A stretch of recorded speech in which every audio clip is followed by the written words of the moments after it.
guys, it's Emily. This is Lonnie's class. Hey. Okay, first I'm going to tell you guys how to put a halter on, a rope halter, and then I'm going to show you a few different saddles that we're going to put on this guy. This is Scott. He is my cousin's horse. He is a very lovely thoroughbred. He's an ex-race horse, and he is going to help us today. He's very focused on food right now.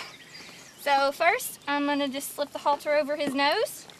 And I'm going to bring it up, and I'm going to try to make sure that I don't really have any slack in it, because I don't want it to get loose after I put it on. So when I put it on him, I'm going to slip it through this loop, and pull it up tight, make sure everything's okay. And I'm going to take it around the bottom, and then back through the loop I just made. So that's basically just the regular halter knot. So now I'm going to show you guys how to put on an English saddle and English pads. So, okay. First off, Scott, where are you going? Okay, first off, we have just a regular square pad, and it goes on just to absorb most of the sweat that we have from the horse, because we don't really want the sweat getting on the saddle.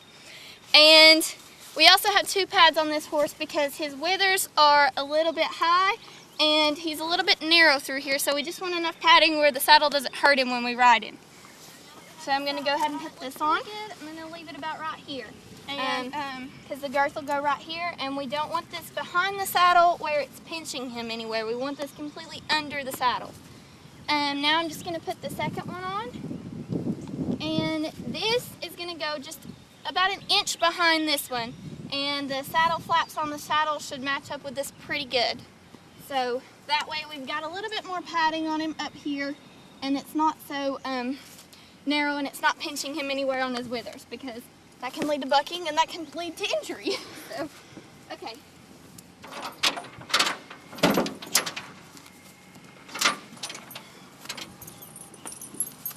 Alright, this is an English saddle, and this is an English girth. So first what I'm going to do is I'm going to put the saddle on him. And the stirrups of the saddle are put up so when I put it on him, they don't hit him in the stomach. So I'm just going to fling this up on him. Going to make sure that all of the straps are put down where they're supposed to be, which they are. And going to make sure that the saddle's fit properly where it needs to be. It's kind of running off. This is boring to him. Okay, so now that we have that, I'm going to put the girth on. And I want the stretchy side to be over here because this is typically the side that you're going to be doing the most with adjusting when you get off and on and stuff like that. So I'm just going to pick this up, and I'm going to use the first two straps on this particular saddle. So first off, I'm not going to put it that high, and I'll attach it to the other side and then adjust it as I need to. So there's the first one, and then here's the second one. So then I'm just going to go to the other side, and I'm basically doing the other side the same way as I did this one. So there's really not much you're missing. Okay, and then now that I have the saddle adjusted from both sides, actually the typical reason that we do this from the left side stems from the cavalry, actually. When they would say mount up, the horses were in such close proximity that if we had soldiers getting on from this side and from the right side, they would be hitting each other. And so, we don't want that. You will also, like I just said, you'll mount from this side. And when we go to get on, we'll pull our stirrups down and we will adjust them. I'm not going to get on this saddle. So that is typically how you put on an English saddle. So when I take it off, I'm going to put the stirrups back up where they are. That way they're not hitting me when I take them off either. And then I will just undo this side, and later on I will probably take off the other side, but for right now one side's enough. And I'll just take it all off like this, and when I take the girth off I want to make sure to put it over the saddle so I don't hit him with it or myself. Okay, the next thing we have is called a bareback pad. And a bareback pad has no stirrups, so this is typically used to help riders get a better seat, get a better balance on the horse, so they're not depending on their stirrups and their feet as much. and this has helped me tremendously. So I'll basically put it on the same place the saddle pad goes. And this girth and this cinch are actually typically used in a Western saddle. The Western saddle I'm going to show you later does not use this girth, so that's why I wanted to show you guys this. So when I put this on, I'm going to loosen it from the other side first because he's blowing his stomach out a little bit. Now that I've adjusted the other side, I'm just going to bring this underneath like I did the other girth. The girths relatively stay in the same spot. I'm just going to pull this through, and you see how this has we have a D-ring here and a D-ring here. What? He's got an itch. Okay, so to tighten this up and to make sure it stays in place, I'm going to go down through this. I'm going to pull my slack out, and then I'll go down through this again. And then I'll tighten it as I need to. Okay, now to tie this off, what we have to do is go down like we're going to do this, like we just did. And then we're going to pull it toward the horse's head. So it's going to come this way. Then we're going to go all the way around, make a loop, and we'll come in from this other side. We'll pull my slack through and pull it down through that loop. And that is typically how people do a Western saddle cinch. And it's pretty basic, it's pretty easy, it's not that hard to learn, and it's easy to adjust too. You can just pull the loop out a little bit and loosen it up from right here if you needed to. You don't have to completely undo the whole thing. So that way you've got it looser if you needed to. So I'm just going to take this off, and then we'll be showing you a Western saddle. This is a Western saddle pad. It is a lot thicker than an English pad, so I don't have to use two of them. Also on my saddle, I'll show you in just a minute, the saddle has padding underneath too, so we don't need to use two of these.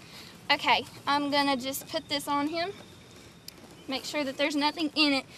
Also, I should have told you guys this earlier, we groomed him on the back underneath here, that way if he had anything it wouldn't be hurting him when we put the saddle on. So, put the Western saddle on. He's excited about that. Western saddle pad on, and it's about the same spot that an English saddle pad was. So, this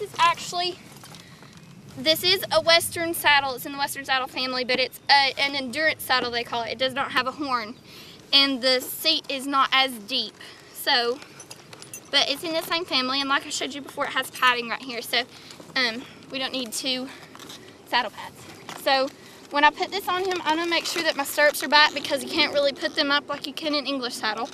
So put this up on him right here and make sure that my saddle pad is up where it doesn't hurt him. Okay, now that I have that on, I'm gonna probably have to adjust it because I can't reach right here, so I'll just go adjust it from the other side and then show you guys the same thing on this side. I've adjusted it on the other side and let it out enough where he can fit it over his big gut. Typically horses do blow their stomachs out too. That way it gives them room, but sometimes they do it too much, so that's why we have to keep adjusting the saddle before we get on.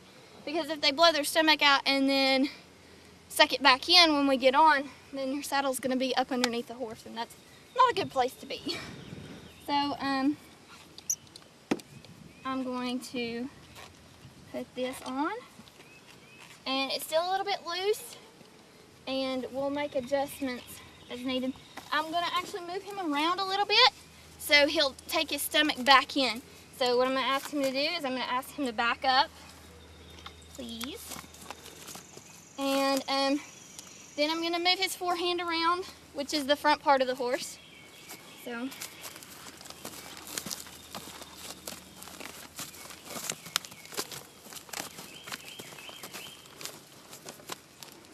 And now I'm going to ask him to move his hindquarters around, which is the back half of the horse.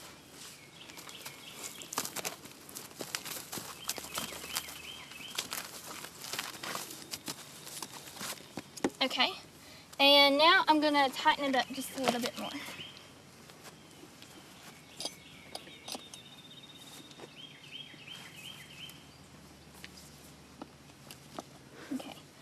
pretty tight, feels pretty good.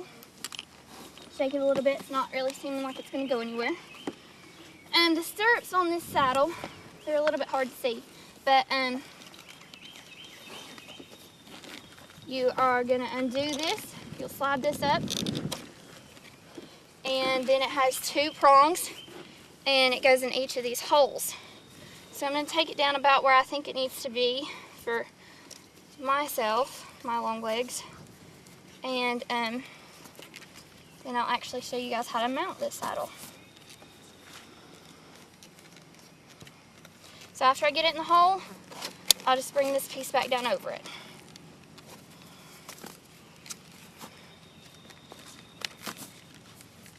Okay, stick my stirrup back through. That looks about good. So I have 4 holes on this side, and I'm going to go do that on the other side. Now before I get on this horse, I just want to let all of you know that for safety's sake, I'm going to put on a helmet, and I encourage anybody who has anything to do with horses to always wear a helmet, because even if you're experienced, accidents can always happen. He's a very big horse. If he was to fall down, roll on top of me, anything like that, it's always a good idea to have a helmet. So.